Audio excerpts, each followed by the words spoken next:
Let's consider the last part of chapter 5, 5f, relating to the gradient of a straight line. If a straight line is inclined at an angle theta to the positive x-axis, then its gradient will always be tan theta. So considering this diagram, we can see that we have this inclined line, and you would remember that the gradient of any line can always be found by considering the y step over the x step. Now, in this case, since this is a right angle triangle, if we can consider our trigonometric ratios, tan theta is equal to opposite over adjacent. So you can see it's equal to the y step over the x step, which happens to be our gradient. Therefore, in example 16, to find the gradient of this line at an incline of pi over 6, then we could find the gradient by saying tan of pi over 6. We know what our sine and cosine values are of pi over 6. That's what we looked at in chapter 5e.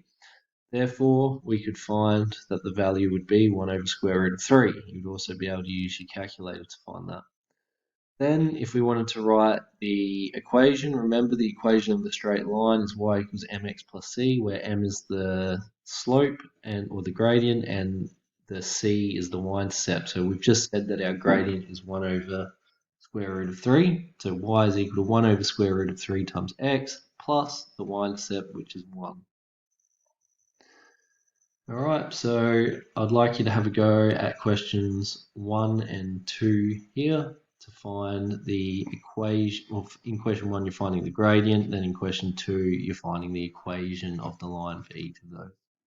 Now, just something to note, remember the angle that we're interested in is always the angle to the positive x-axis. So in 1a and b, we are all good because that angle included is with the positive x-axis. Now, when you get to C, it's slightly different. So you can see that this is not the positive x-axis. So we would be interested in this angle here. So how can you find what that angle in there is? Well, it's going to be 180 minus that angle. So pi minus pi on 6 will give you this angle in here.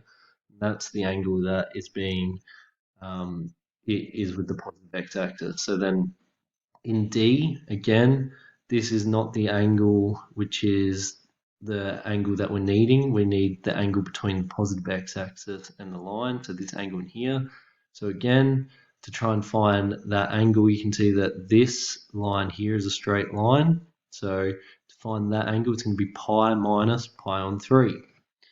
Then in E, you can see that the angle that we're going to be interested in is this angle here.